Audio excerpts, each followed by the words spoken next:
What is up, everyone? Gonna be doing a quick update video. I have like 3 or 4 videos like fully edited and everything, and I'm just literally waiting on one part to complete each of those videos and complete the item that I'm working on in those videos. So I'm just gonna do a little update video this week, and I'm just gonna show you what I've been working on and all the stuff I'm waiting on, and a couple other things that I'm going to fix up from last video, such as the undercoating of the car. So let's get into it. Got this whole area cleared out because we're going to be pulling the engine in this thing soon. I might actually even do it today. Today's Saturday. I don't know, we'll see. It's a quick job when you got to lift, because you just got to do the 4 subframe bolts, unbolt the control arms, end links, and just some of the electronics and some of the coolant and intercooler stuff. Not too bad of a job. But still waiting on a lot of stuff for the diff rebuild, still waiting on stuff for the viscous coupler rebuild, still waiting on stuff for the transmission rebuild. Like, I have a bunch of content lined up, we're just waiting on one thing. Also, still waiting on the subframe rebuild. But I did get this guy in there. I got it all test fitted up. I got the hubs and wheels on, just kind of mocking everything up, and it is able to sit on the ground and everything. And I was experimenting with my old suspension, trying to reuse this by basically, you know, putting it on top of here and in here, because this spring perch fits perfectly in there, but it doesn't really work down here because these springs are too small of a diameter. So I'll show you what I was doing with that and basically why that's not going to work. Also picked up a ton of angle gears. Went to all the local used auto parts places and just cleaned them out of angle gears. These all got perfect splines, as you can see. I'm actually sending this one off to PDV Motorsports. They're the guys who were doing the high strength collars for these cars. So I'm gonna be getting a high strength collar. We gotta order the quaif differential for the M58. We gotta order the whole clutch setup, the flywheel. I'm gonna order all that stuff soon, but yeah, I don't know. It's gonna be a little update video. Might pull the engine, might have some content in there, but just messing around with some of this stuff. And also, I wanna fix some of these rust spots that someone mentioned, because there's no reason to half-ass it down here. So I'm gonna get this whole area wire brushed, and I'll probably get more Pour 15 and probably redo all that and get, I guess, from here back all undercoat it, because, you know, there's no reason not to, and while I'm kind of just sitting around and waiting for a lot of parts from Bob and whatnot. So let's play around with these springs, and I'll show you guys why they won't work. So here's what I was talking about with the idea of trying to reuse my old suspension. You can see basically I got that perch on the top, and then you can see that lower adjustable perch is sitting on top of basically that circle area where the spring would slide down into. But you can see the car just sits too high. I mean, yeah, there's no weight in the rear, there's no gas, there's no rear diff and all that stuff. So maybe it'll settle like a little bit more. I mean, it is pretty bouncy. So maybe it would settle another inch or so with the weight in it. But I don't know. I don't know how I feel about that. Let me try and get a better view of it. I don't know how I feel about that. You can see basically that bottom perch I would bolt to the control arm, and obviously the top perch I would bolt to the subframe. I mean, it's really not that bad. This is adjusted all the way down. I mean, maybe I could get 6-inch springs. They're really small springs, 6-inch, and maybe if I put some rear or some weight in the rear, it would go down and get more level with the fender. I don't know. I mean, this side's really high. It's a lot of wheel gap. I think I'm just gonna end up buying the Kaplinki setup. I think that's gonna work the best. So, I don't know, we'll see. But this is an idea. And then for the shocks, I'm gonna be using the Corvette, or the QA1 shocks that a lot of people use on these. So I'll do a whole video on the suspension, probably another week or two, but I'm gonna get this subframe pulled out so I can continue doing the undercoating on the car. So here's a little bit better view. Basically this would sit here, put a bolt through there. The stock spring, it sits like in here. I bolt this to here, bolt this to here, and then obviously put a spring in between all of it. So, I don't know, we'll see. I'm gonna keep playing around with it, but I'm gonna yank all this out because I'm done mocking up that stuff. You see this Pour 15 always comes out great I basically just wire brushed everything down to bare metal, wire brushed all the rust away, and basically just painted everything. I gotta still hit it a little bit up here. That was where some of the old undercoating was, so I'm not going too crazy in that area because a lot of the undercoating was in good condition. So you can see we got a couple areas we got to touch up a little bit, but yeah, it's coming out really good. This is where like the gas tank area is, and then this I got to order more pour 15 to start to do the whole back half. But once this dries, we can start, I guess, wire brush all this down. This makes quick work of it. So I'm gonna go ahead and touch up some of these spots that I missed and finish this up. Pretty happy with how all this came out. You can see I got everything. We'll have to, I ran out, so, but we still gotta grind all this down. So we'll get some more pour 15, maybe finish this up later this week or something, depending on how quick I can get it. We gotta replace these brackets, replace this bracket, clean all this up. A little bit of rust back here. I mean, these are just the brackets though. A little bit on the spare tire well. Again, just wire brush that. That's just surface kind of rust. And then I'm probably gonna do this whole area maybe. Probably pull these liners out after I pull this bumper off and whatnot. But yeah, I don't know. We'll finish this up. I think it's coming out pretty good. Gonna let it dry. Gonna start pulling the engine out. Basically got to undo the axle nut on each side. I already drained the trans fluid and the coolant. And then we're gonna undo the end link from here down to the bottom. And then we gotta undo the knuckle or the ball joint bolt and then loosen these up. And then basically we'll pull out the axle, and then the control arm is going to be separated from the rest of the suspension, and that way we can just drop the subframe. So I'm gonna get that done real quick, and then we'll start pulling apart the engine bay. The suspension and steering all disconnected and whatnot, so the hubs and struts are now free from the subframe. Gonna start just plugging away at all this stuff. Pull off the intake pipe, pull out the breather system, pull out the intercooler piping, all the radiator hoses, the heating core hoses, this mount, the ground straps, the tank over there, and then we gotta disconnect the harness from the box down here. And there'd be a couple other things, but that's pretty much it. And then just the 4 subframe bolts and lift it off. So I'm gonna try and plug away at this and just get it done real quick. And sit down.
Shut up and sit down.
So pretty much have everything ready to go to drop the subframe.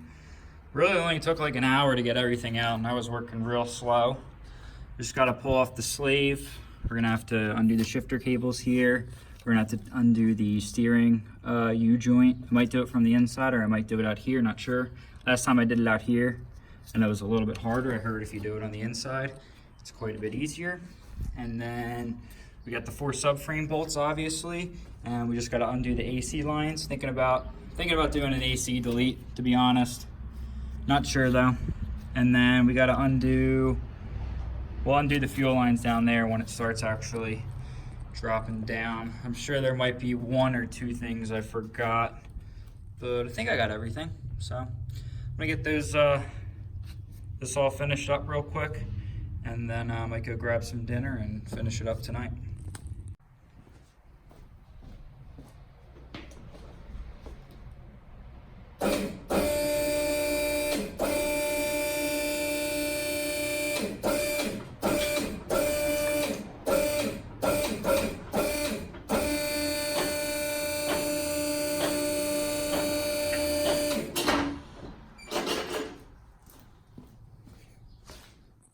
Got the engine out. You can see how much more efficient it is to actually lift the body off the subframe.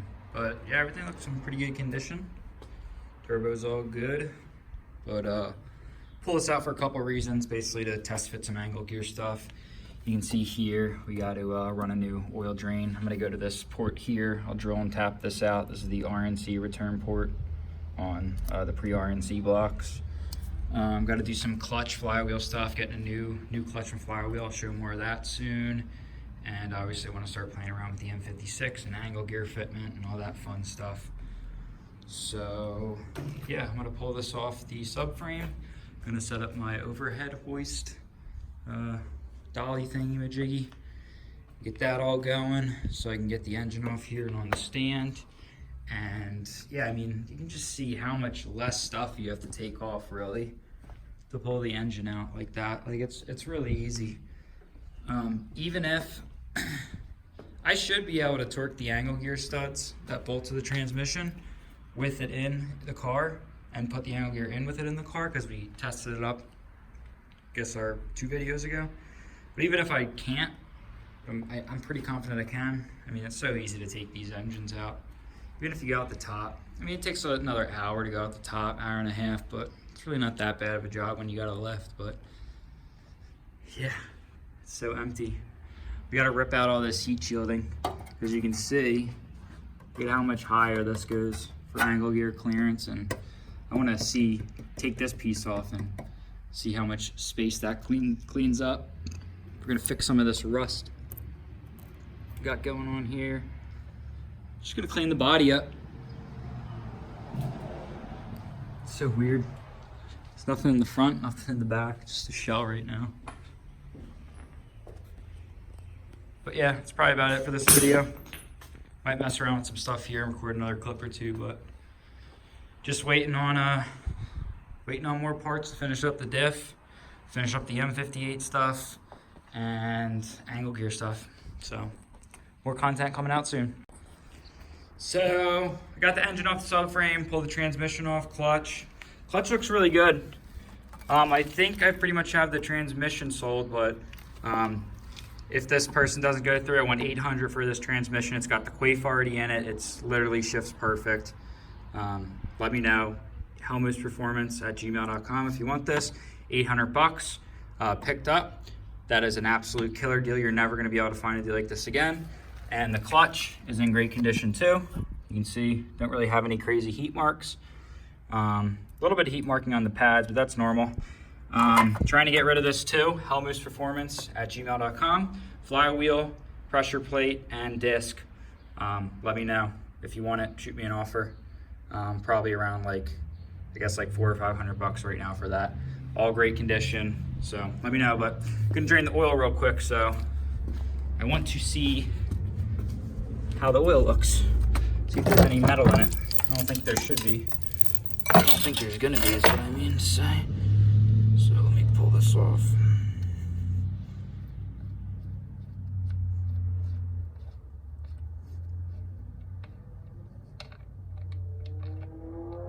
Come on. Looks real, look at how clean it looks. It's still a little bit of shimmer, but like not really. Let me put the light on real quick. Such clean oil. Very happy. This engine is in really good condition. There's one little issue we got to talk about. You might see this coolant on the back. We're going to talk about that in a later video. Uh-oh, what the hell was that? Oh. Oh my God, I thought a big chunk just fell on, but we're good. It was just the crush washer. This oil looks really good. Look at how clean it looks. It's brand new. So, yeah, I'm going to continue playing around with this. I'm going to start mocking stuff up. And I don't know, I might add more video to this video, or I might just call it here, not sure.